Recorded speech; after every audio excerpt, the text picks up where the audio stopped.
l'appel d'Abraham. Nous allons continuer sur Abraham et le temps que Dieu voudra. Et la première partie que nous avons vue, c'était le prophète nous a parlé de l'appel d'Abraham. Et l'appel d'Abraham, quand Dieu a appelé Abraham, il lui a montré la destinée d'Abraham. Et la destinée d'Abraham, c'était en 7 points. Dieu a dit cela à Abraham. Il a montré à Abraham qu'il va le bénir. Je ferai de toi une grande nation. Et nous avons trouvé que William Branham dit que quand Dieu te donne la nouvelle naissance, il met en toi la foi d'Abraham, parce que tu ne peux pas mourir. Amen. Tu ne peux pas mourir. Amen.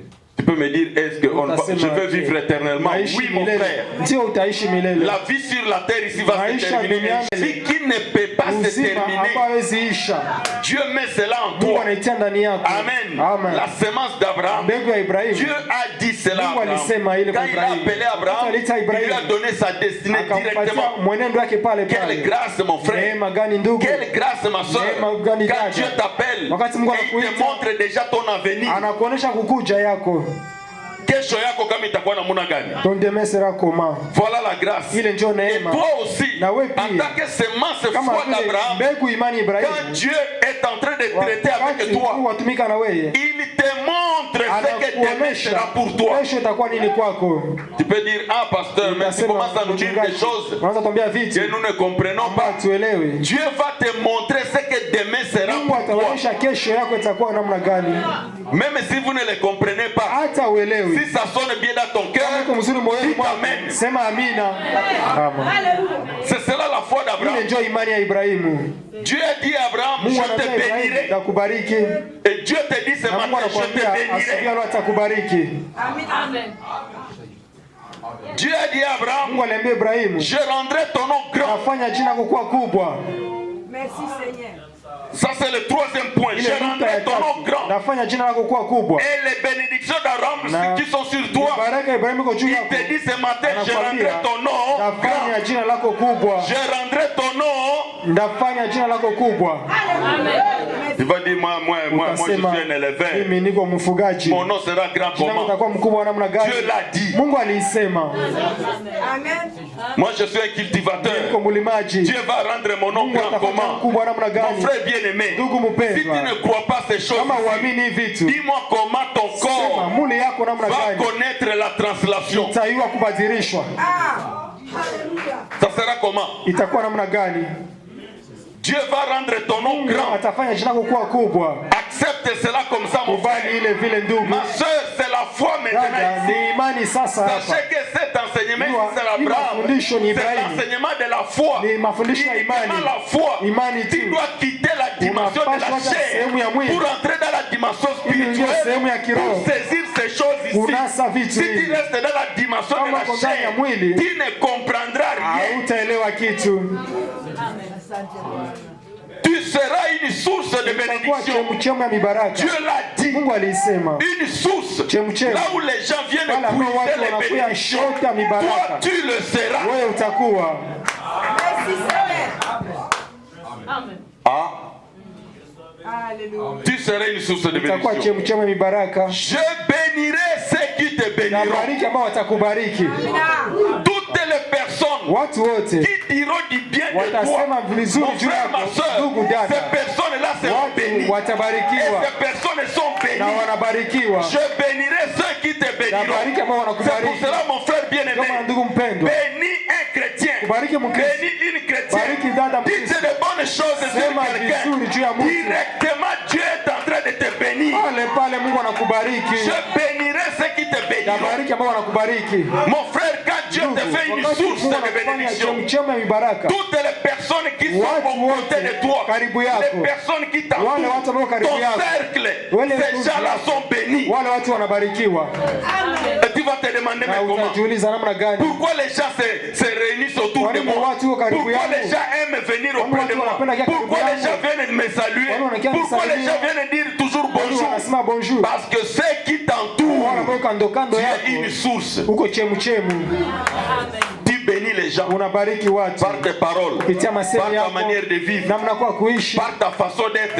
Tu bénis les gens. Quand tu entres dans une famille, la famille est bénie. Tu vas rendre visite à quelqu'un et il est béni. Tu entres dans une maison, il y a un malade. Le malade est guéri. Pourquoi?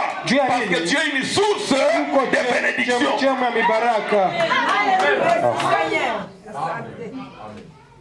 Partout où tu entres, tu es un homme de paix,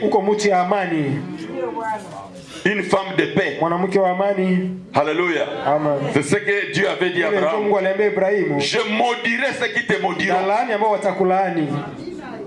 Tu vas voir les gens en train de souffrir, ce qui te faut du mal. Toi tu pries, Seigneur, nous bénissons ceux qui sont en train de nous persécuter. Mais Dieu est en train de les serrer. Et de tes yeux, tu verras comment Dieu va éloigner de toi tes ennemis. Un à un, il va disparaître. Sans que tu puisses dire quoi que ce soit, tu vas le vivre. Mon frère, ma soeur, tu vas le vivre. Je te dis, quelqu'un qui te met seulement des bateaux dans les roues, il met sur ton chemin des choses glissantes pour que tu glisses et tu tombes. Tu vas le voir de tes yeux. Comment Dieu est en train de s'occuper de cette personne-là. Des pots de bananes on met partout pour que tu puisses piétiner, tu glisses. Tu vas voir Dieu va les éloigner. Alléluia. Et David a dit, jusqu'à Dieu va placer devant mes ennemis une table. Dieu va placer devant tes ennemis la table. Tu vas être sur la table de tes ennemis pour le voir. Dieu l'a dit. Alléluia. Il va maudire ceux qui vont te maudire. Parce que Dieu est une race protégée. Dieu est une race protégée. C'est pour cela, mon frère bien-aimé, si tu veux être béni, commence à dire de bonnes choses sur le peuple de Dieu. Garde ton cœur, garde ta bouche, de ne pas prononcer de mauvaises choses sur les gens. Alléluia. Toutes les familles de la terre seront bénies en toi. Abraham. Amen. Le deuxième point, c'était quoi? Va-t'en de ton pays. Toka mu nchi yako. Alléluia. Va-t'en de ton pays. Va-t'en de ta zone de confort. Quitte ta zone de confort. Tu peux dire, mais quel est mon territoire? Ton territoire, c'est là où tu te sens à l'aise. Et Abraham, il était bien chez lui. Ce n'était pas à dire qu'Abraham souffrait. Là où il était à Charan, Abraham était bien. Mais ici, quand tu dois quitter ta zone de confort, quand Dieu t'appelle pour une mission, Dieu t'appelle pour une nouvelle dimension, tu dois quitter ta zone de confort. Tu dois quitter l'endroit où tu te sentais à l'aise. Tu dois quitter la routine de vie. Tu dois quitter ton système que tu t'es mis dans la tête. Chaque jour je viens à l'église, je rentre à la maison, je prie le matin, je prie le soir, tu es à l'aise. Quitte un peu cette zone de confort. Dieu t'appelle à expérimenter d'autres dimensions spirituelles. Dieu t'appelle à expérimenter d'autres choses. Mais comment est-ce que tu vas les expérimenter? C'est un chemin que tu ne connais pas. Pour cela, il faut simplement la foi. Accepter Dieu là où il t'amène. C'est pour cela que Dieu a dit dans Ésaïe 43, je vais le conduire comme un aveugle. Abraham n'a pas commencé à discuter avec Dieu pour dire où est-ce que tu m'amènes. Est-ce que ça c'est bien? Est-ce que ça c'est comment? Vous savez ce qui nous bloque? Nous pensons connaître Dieu, mais nous ne le connaissons pas. Alors quand il nous conduit vers quelque chose de nouveau, vous savez, nous nous méfions de l'inconnu. On se méfie, on se garde, on se protège. Et quelque chose qu'on ne connaît pas, on dit non. Souvent même, on dit que c'est mauvais. Attention, mon frère, va-t'en de ton pays. C'est pour te dire, quitte ta zone de confort pour que Dieu puisse étendre tes horizons, étendre tes limites, les limites spirituelles que tu as. Quitte cela, augmente encore autre chose. Tu es habitué. Avant de manger, tu pries. N'est-ce pas? Et Dieu et Jésus avaient trouvé les pharisiens dans cette routine-là. Alors un jour, les pharisiens regardaient les disciples qui mangeaient sans se laver. On a dit, mais comment ils ne se lavent pas? Peut-être aujourd'hui, Dieu aussi dans une routine de vie spirituelle. Quand maintenant le Saint-Esprit te demande d'aller au-delà de ça, frère, c'est une nouvelle dimension spirituelle où Dieu veut t'amener. Dieu va t'amener quelque part. Accepte cela. Amen. Si le Saint-Esprit te dit, prie à minuit. Prie à minuit. Si le Saint-Esprit te dit, fais quelque chose, fais cela. Et c'est cela même qui amène les nouvelles choses. Si tu n'obéis pas à cette voix-là,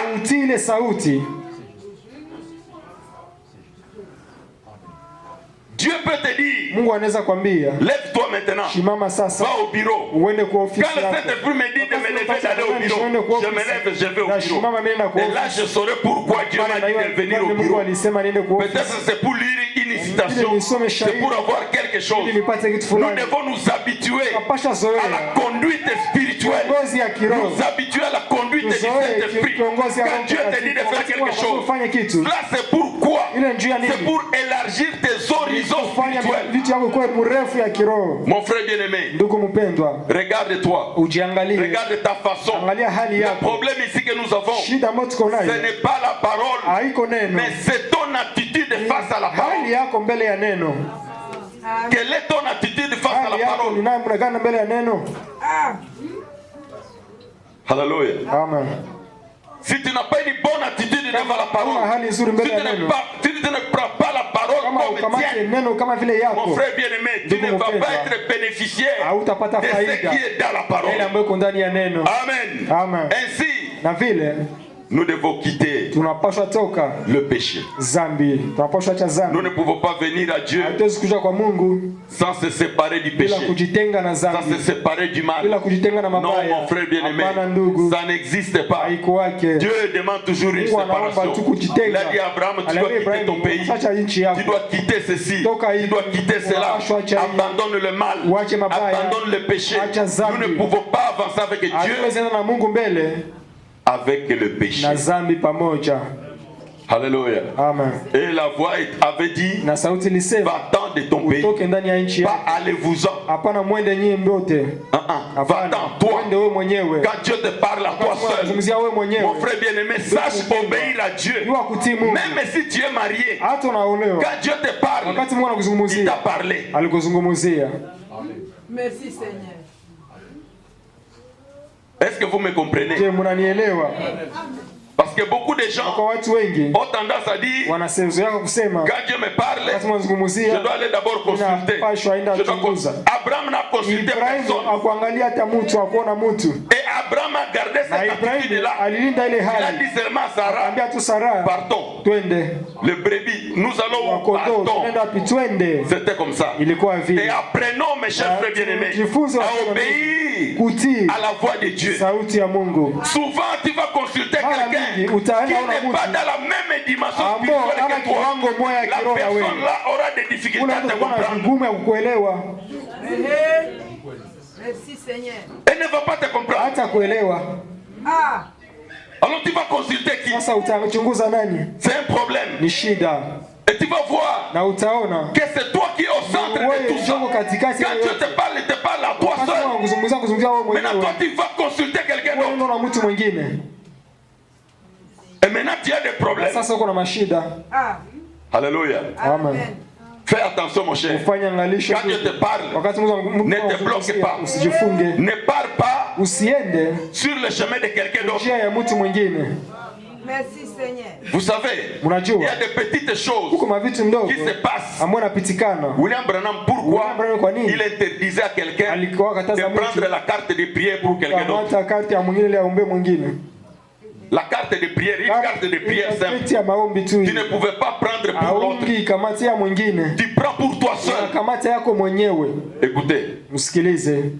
Peuple de Dieu, marcher dans les choses de Dieu, c'est question aussi de respecter les détails.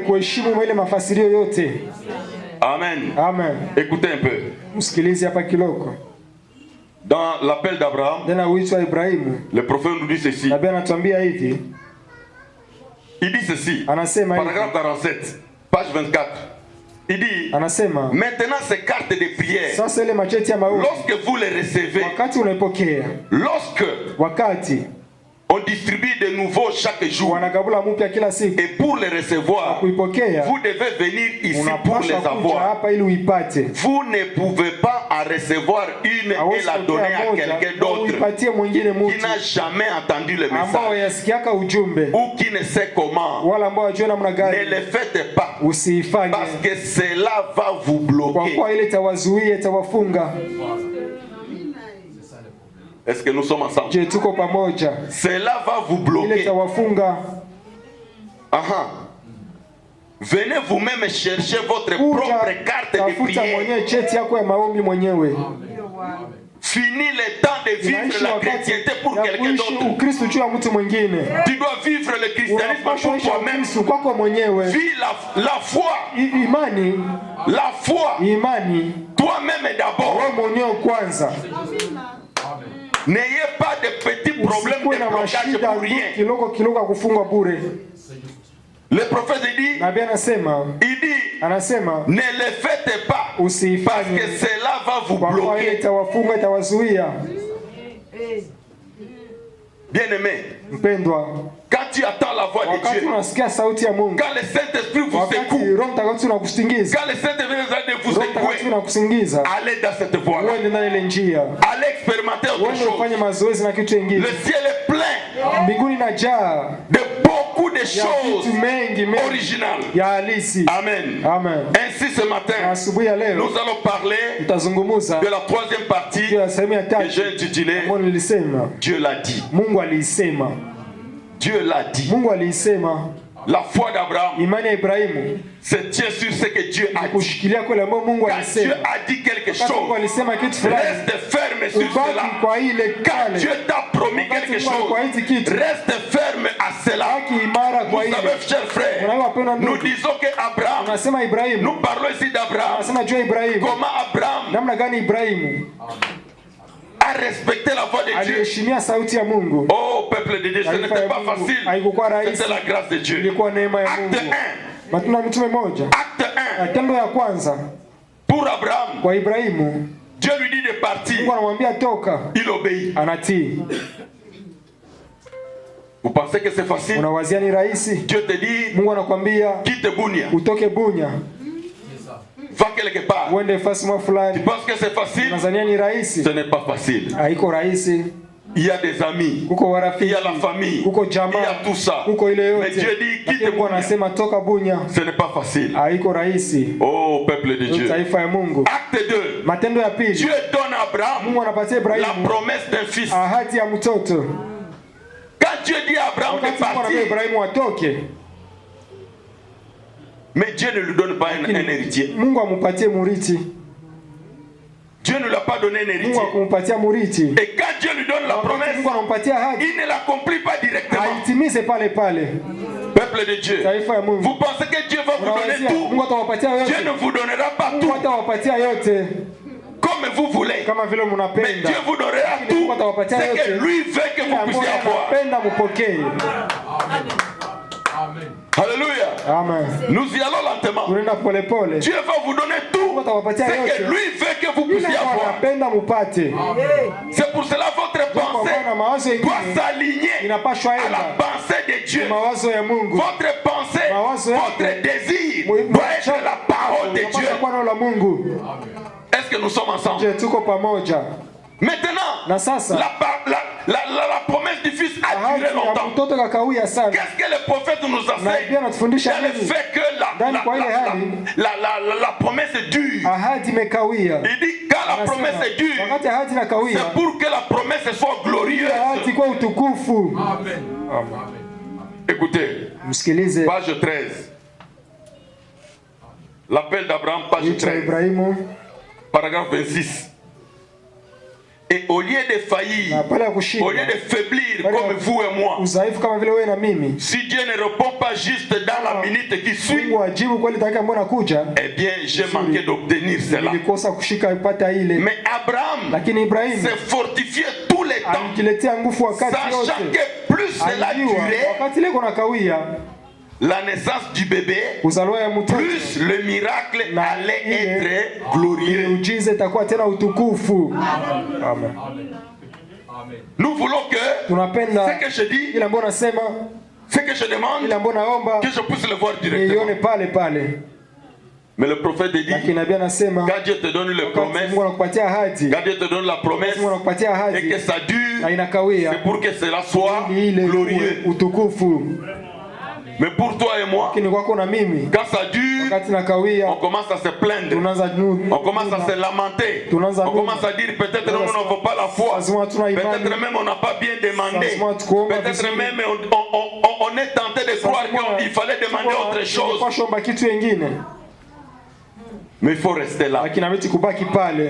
C'est la promesse. Amen. Dieu a promis à Abraham un enfant. Remarquez bien, Abraham n'avait pas demandé à Dieu un enfant. Non?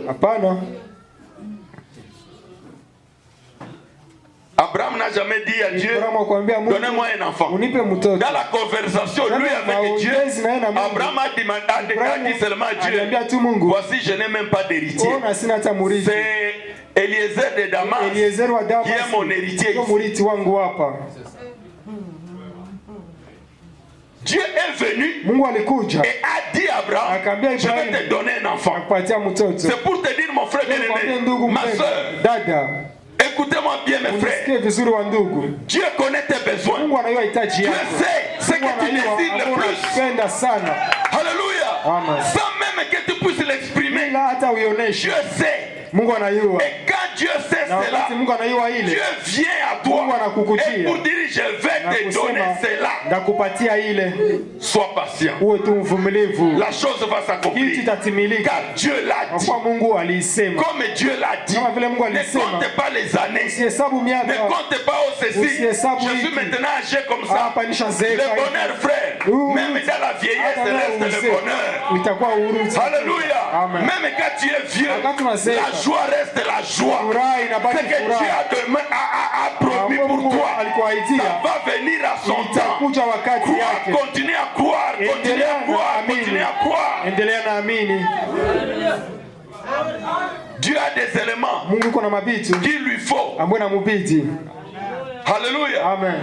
Et un des éléments c'est quoi? Il veut que tu sois mûr spirituellement. Aujourd'hui, un enfant qui se comporte mal dans la maison de son père, il a toujours une légèreté. Il n'est pas sérieux. S'il vient dire à papa, papa, donnez-moi un capital pour faire le business. Un vrai parent, il va dire quoi? Petit, tu n'es pas sérieux. Je vais te donner l'argent, tu vas faire quoi? Mais tu vas bousiller. Mais à manger, tu as à manger. À te vêtir, Dieu a te vêtir. tes besoins, c'est ok. Mais pour fructifier, pour que je puisse t'amener dans mon économie, je vais encore beaucoup plus de sérieux. Ça, c'est le parent. Et spirituellement, il y a des enfants. Ils mangent. Dieu leur donne juste à manger, à se vêtir, et pour les besoins, qu'ils soient à l'abri du besoin. Mais pour qu'il entre dans l'économie de Dieu, il te faut encore une maturité. Amen. C'est la vérité. Il faut une maturité. Alléluia. Amen. Dieu te donne juste à manger. Regarde un peu ta vie, mon frère. Ma soeur, peut-être tu es dans cette catégorie-là. Déjà qui mange seulement, il ne manque pas de nourriture. Et Dieu te garde comme ça, comme un oiseau. Tu ne manques pas de nourriture. Tu ne manques pas de vêtements. Mais aller au-delà de ça, non. Dieu attend de toi quelque chose. Je le dis au nom de Jésus. Dieu attend de toi quelque chose. Alléluia. C'est ton attitude mentale face aux promesses qui vont provoquer des changements dans ta vie. Ton attitude mentale face à la promesse de Dieu va provoquer un changement. Croyez cela comme ça. Venez avec moi dans le monde de la foi. Dans l'univers de la foi. On va monter ensemble, frère. Bien-aimés, c'est notre attitude mentale. Qu'est-ce que nous pensons des promesses de Dieu? Amen. Peuple de Dieu. William Branham continue nous dire. Et si vous êtes enfant d'Abraham, vous possédez le même genre de foi. Il dit Alléluia. Il dit n'ayez pas peur de cela. Alléluia signifie gloire à notre Dieu. Remarquez Abraham s'est fortifié au fur et à mesure que les jours passaient. Il devenait plus fort. Il croyait lui et Sarah. Eh bien, si Dieu avait appelé Abraham et qu'Abraham avait ce genre de foi, parce que Dieu l'avait appelé, les enfants d'Abraham ont le même genre de foi.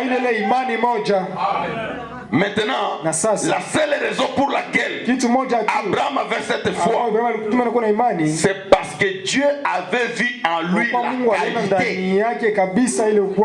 Et il avait appelé. Et lui avait parlé face à face. Amen. Et écoutez bien. Et chaque personne que Dieu a élue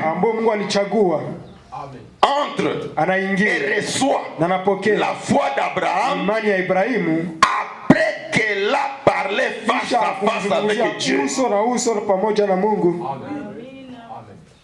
Alléluia. Mais vos amens sont un peu froids. Ça montre que ça commence à être un peu compliqué.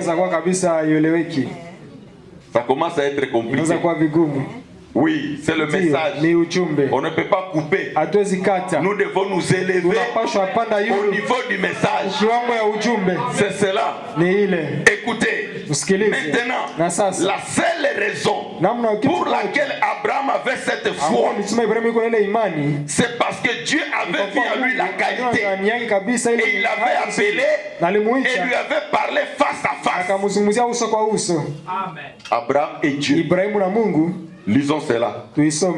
Genèse. Là où nous avons lu. Genèse 12. Est-ce que nous sommes ensemble? Verset 7 maintenant. L'Éternel apparut à Abraham. Apparaître.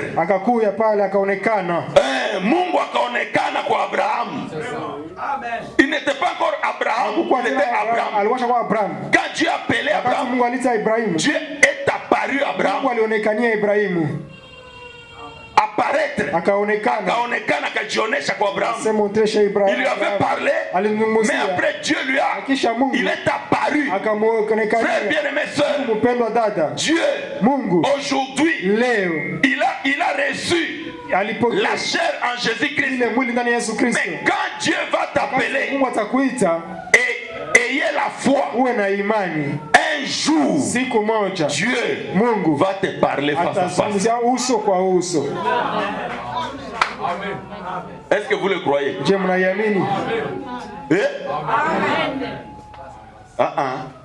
Hatuyakuwa pamoja. Maneno inaonekana iko compliqué. Les histoires sont compliquées. Dieu Mungu est apparu à Abraham. Amen. Amen. Ça c'est le verset 7. L'Éternel apparut à Abraham et dit, je donnerai ce pays à ta postérité. Et Abraham bâtit là un autel à l'Éternel qui lui était apparu. C'est pour cela William Branham dit ici, et chaque personne que Dieu a élue entre et reçoit la foi d'Abraham quand après qu'elle a parlé face à face avec Dieu. La raison pour laquelle les gens n'ont pas cette foi d'Abraham, c'est parce qu'ils n'ont pas encore parlé face à face avec Dieu. Ne vous étonnez pas s'il y a quelqu'un qui n'arrive pas à tenir. La personne n'a pas encore.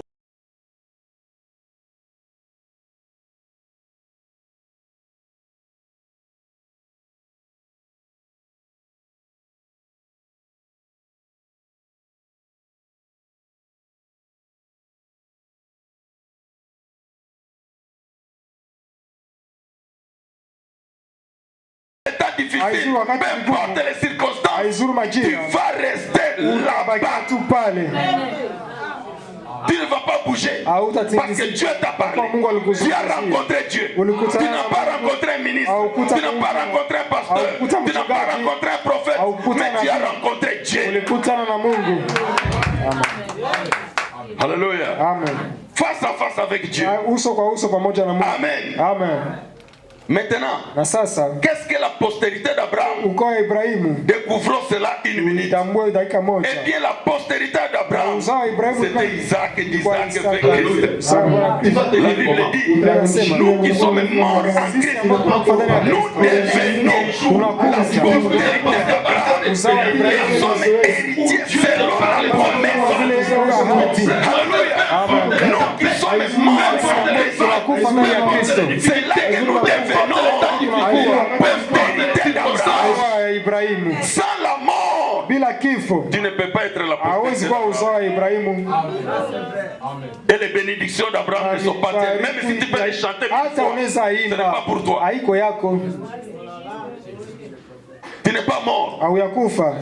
Nous qui sommes morts en Christ, nous devenons la postérité d'Abraham et sommes héritiers selon la promesse. La même promesse qu'il a donnée à Abraham, c'est la promesse qu'il nous donne. Si nous sommes morts en Christ, nous devenons la postérité d'Abraham et sommes héritiers selon la même promesse. Et puis, la même foi qui était en Abraham habite dans ses enfants qui appellent des choses qui ne sont pas comme si elles étaient, parce que Dieu l'a dit. Amen. Alléluia. Est-ce que nous sommes ensemble? Est-ce que nous sommes ensemble? La même foi. Quand Dieu a dit à Abraham, tu recevras un enfant. Abraham a dit, j'ai l'enfant. Maintenant ça c'était Abraham. Faisons un break. Stop. Stop un peu. Mon frère, prête-moi l'attention, ma soeur. Prête-moi l'attention. Pour Abraham, c'était un enfant. Pour toi, c'est quoi? Raisonne un peu. Qu'est-ce que Dieu t'a dit? Qui n'est pas, mais que tu peux maintenant appeler cela comme existant. C'est quoi? Ni nini? Regarde un peu ton cœur. Ne soyez pas distrait, s'il vous plaît. Votre attention. Pour Abraham, c'était un enfant. Mais pour toi, c'est quoi? C'est matin. Qu'est-ce que Dieu t'a dit? Et que tu peux dire, je l'ai. Alléluia. Amen. Abraham, c'était un enfant. Et toi, c'est quoi? Et moi? Que tu peux dire, je l'ai possédé déjà. Maintenant là, j'ai ça. Alléluia. Si le Saint-Esprit t'a de parler à ce moment, crois que tu l'as déjà reçu. Crois que cette chose tu l'as déjà reçu. Ce que tu veux là, tu l'as déjà reçu. Accepte cela comme ça. Parce que le prophète n'a pas menti. Et puis la même foi qui était en Abraham habite. Alléluia. Habite dans ses enfants qui appellent les choses qui ne sont pas comme si elles étaient. Parce que Dieu l'a dit. Dieu l'a dit. Tu appelles les choses qui ne sont pas comme si elles sont.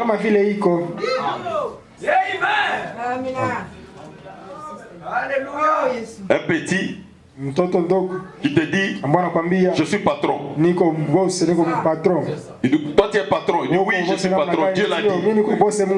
Je suis patron. Alléluia. C'est cela la foi d'Abraham. Toi ici, tu n'as même pas une boutique. Toi tu es patron. Je suis patron. Alléluia. Tu n'as même pas un vélo. Je suis patron. Je suis patron. Mais tu n'as même pas une parcelle. Non, je te dis que moi, je suis patron. Parce que Dieu l'a dit. Tu appelles les choses qui ne sont pas comme si elles sont. C'est cela la foi. Peuple de Dieu, c'est cela la foi. Tu appelles les choses qui n'existent pas. Parce que le Fils de Dieu, une fille de Dieu, ne marche pas selon ce qu'il voit. Il marche dans l'invisible. Alléluia. Amen.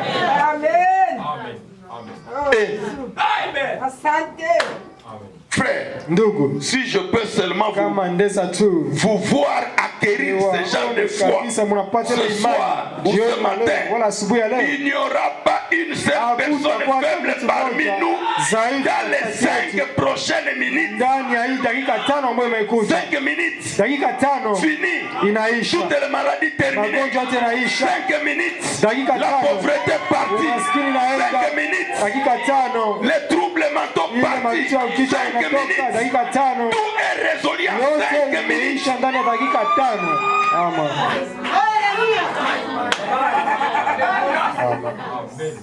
Peuple de Dieu, Dieu l'a dit. Abraham appelait ces choses qui n'étaient pas comme si elles étaient. Parce que Dieu l'avait dit.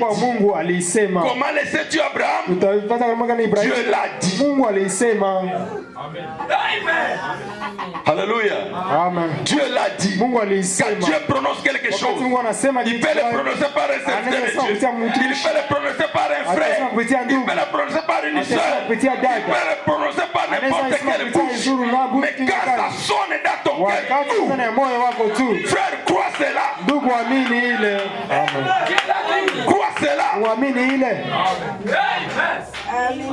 Vous savez, frère, nous ne regardons pas les enfants de Dieu dans leur vraie dimension. Nous regardons les enfants de Dieu comme si c'était des bakoulés. Mais un fils de Dieu, un enfant de Dieu, une sœur, c'est venu te dire, bien aimé, utakuwa hivi. Unasema haiko tu dada ndio anasema. Haiko dada anasema. Dieu a utilisé sa bouche. Crois cela. Crois cela comme ça. Et tu le verras s'accomplir.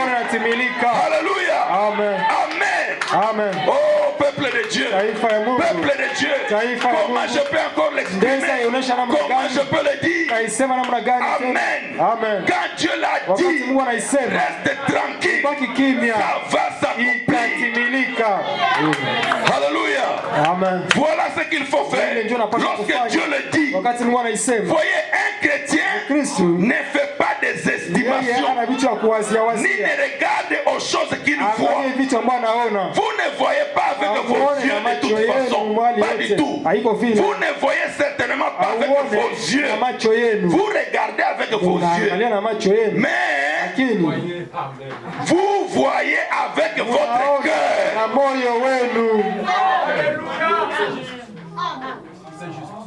Alléluia. Amen. Et voir signifie comprendre. Jésus a dit à Nicodème, si un homme est né de nouveau, il ne peut voir le royaume de Dieu. La traduction correcte de voir, c'est il ne peut pas comprendre le royaume de Dieu. Quelqu'un ne peut pas faire quelque chose et vous montrer cela. Je ne le vois pas. Vous regardez cela, mais vous ne le comprenez pas. Et vous ne saurez jamais ce que c'est le royaume de Dieu jusqu'à ce que vous naissiez de nouveau. C'est à ce moment-là que vous comprendrez ce que c'est. Vous saurez ce qui rend les gens heureux. Quand vous êtes né de nouveau, c'est alors que vous allez comprendre pourquoi les gens crient. Pourquoi les gens sont heureux. Ce qui fait qu'ils tiennent ferme au milieu des difficultés et disent c'est ainsi, sans jamais broncher. Ils comprennent. Dieu l'a dit.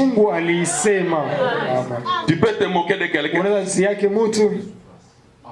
Vous êtes en train de manger le foufou avec un frère. Vous êtes en train de parler au salon avec le frère pour manger le foufou. Ma solo entre les frères, entre les sœurs. Et le frère te dit, bien aimé, en tout cas moi, vous savez, dans 5 ans, prends-moi la photo. Je serai quelqu'un d'autre. Alors vous allez regarder. Frère, qu'est-ce que vous êtes en train de dire? Oula kwa bugalia. Non, moi je te dis. Parce que Dieu m'a dit ça. Dieu m'a dit ça. C'est la foi. Frère bien-aimé, nous avons abandonné le péché. C'est bien. Mais ici, nous entrons dans une autre dimension. Les choses sont comme ça. Tu vas regarder le Congo, comment il est, les guerres partout.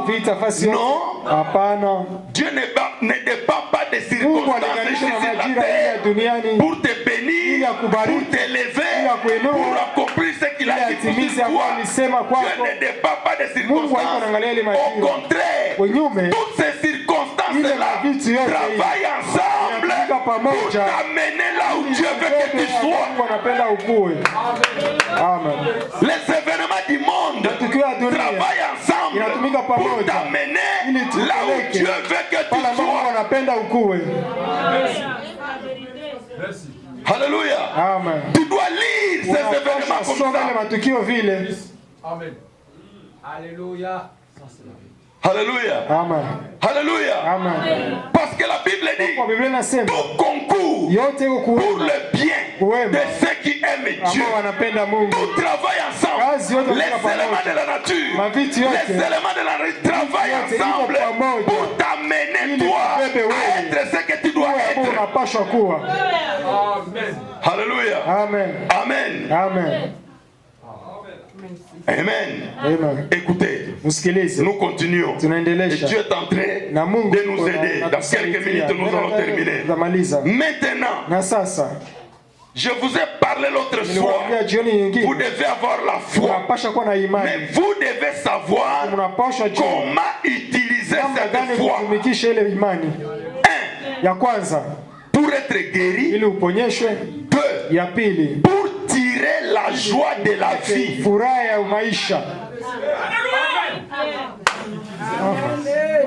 Savoir utiliser la foi pour votre guérison et pour tirer la joie de la vie. Maisha ikuwe mzuri, maisha yako itengenee, maisha yako ikuwe ya furaha, usikuwe na huzuni, huruma, mawaesila. Tirer la joie de la vie par la foi. Alléluia. Et pour être guéri, parce que la richesse que l'homme possède, la première richesse, c'est d'abord la santé. Quand la santé n'est pas là, mon frère bien-aimé, c'est compliqué. Je vous ai dit l'autre fois, quelquefois vous pouvez regarder quelqu'un qui a une belle voiture, vous l'enviez. Mon frère, il peut avoir une grande voiture là, mais vous lui présentez la nourriture. Il dit non, ça moi je le mange pas. Ça aussi je le mange pas. Moi je mange seulement ça. C'est ça, la vanité de la vie. Regardez, vivez dans le monde des patrons ici. Presque tous les patrons sont malades. Tous. Vous regardez ce qu'ils mangent. Mboka buchungu. Oh, il ne peut plus manger le sucre. Le sucre, il appelle le diabète. Il ne peut plus manger la viande. Goûter. Le lait, non, là c'est même moi, c'est rare. Je prends vraiment les yaourts rarement là. C'est comme ça. Mais toi, Dieu t'a donné la grâce. Tu manges tout. Tout. Tu manges. Tu peux voir quelqu'un, il prend les haricots, il mange. Après les haricots, là, il prend les bouilles, il boit. Après les bouilles, il prend autre chose, il mange. Et il marche bien là, sans problème. Ça, c'est la grâce que tu as reçue. Et l'autre peut te regarder et dire, ah, ningepata ça yeye. Namini kule yote hivi. Manger tout comme ça. La grâce, peuple de Dieu. C'est pour cela maintenant le prophète dit ici des choses importantes. Vous devez savoir utiliser votre foi pour la guérison et pour tirer la joie de la vie. Tirer la joie de la vie. Nous avons des promesses pour la vie éternelle, mais ici sur terre, si vous remarquez bien, nous ne parlons pas plus du ciel. Pourquoi? Qui a déjà été au ciel? Frère, oh, tutatembea kubarabara ya dhahabu, tutatembea kabisa siwe kwanja hapa sasa. Mimi napenda nilale kwa kunyumba ya bien. N'est-ce pas? Amen. Siku inakuja, mais pour le moment kwanza nikule hata chakula ya bien. Kwa hiyo wakati kwanza pour le moment. Haiko hivi. Haiko hivi kaitaifa Mungu. Moi je vous parle, je vous communique la foi. La prédication de la foi. Pour le prophète a dit tirer la joie de la vie. Que cette vie ne soit pas un fardeau lourd. Que cette vie ne soit pas comme une prison. Et vous allez utiliser quoi? La foi. Alléluia. Écoutez maintenant. D'autres pépites, ça tombe. Si vous êtes né de nouveau, peuple de Dieu, pour les quelques minutes qui restent, si vous êtes né de nouveau, tout ce dont vous avez besoin est juste en vous. Alléluia, alléluia, alléluia, alléluia, alléluia. Tout ce dont vous avez besoin se trouve où?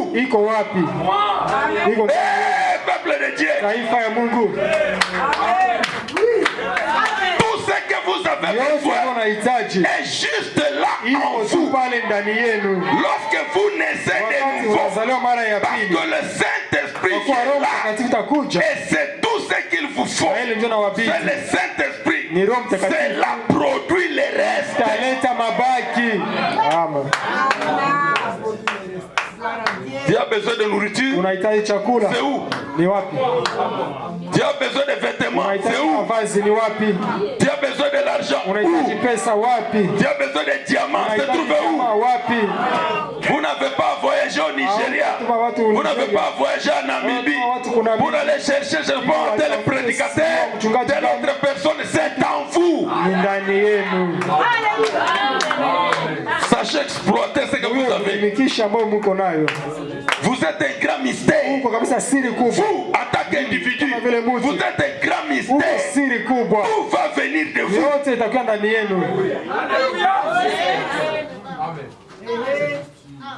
Vous allez voyager à Côte d'Ivoire, chercher un prédicateur. Non, c'est pas en vous. Alléluia. C'est en vous. Vous allez chercher que quelqu'un prophétise. Non, on n'a pas besoin que quelqu'un prophétise. C'est en vous. Je vais chercher quelqu'un qui prophétise. Je vais chercher quelqu'un qui prie. Je vais chercher quelqu'un. Non, le prophète dit, quand vous êtes tout est en vous. Faites sortir cela pour toi. Amen. Amen. Amen. Amen. Tout est en vous. Peuple de Dieu. Pas faire des estimations. Pas faire des oh, je pense. Non. Ça c'est la foi. Souvent la prédication de la foi. Nous allons rester là-dedans. Vous savez, frère, prêcher c'est une chose. Mais voir se matérialiser, c'est que nous prêchons, année une autre. Moi, je n'aimerais pas qu'on se limite à la prédication. J'aimerais assez que ces choses qui sont en train d'être prêchées puissent être vécues, que ça soit réel dans vos vies, que vous puissiez les voir, que vous puissiez les palper du doigt, que vous puissiez dire oui. La parole est réelle, la vérité est vraie, la vérité c'est cela. Je l'ai vécu, je l'ai cru, et voici maintenant je l'ai. Alléluia. Lèvons-nous mes chers frères bien-aimés, adorons le Seigneur notre Dieu. Tout ce dont on a besoin se trouve là en vous. Mon frère bien-aimé, ma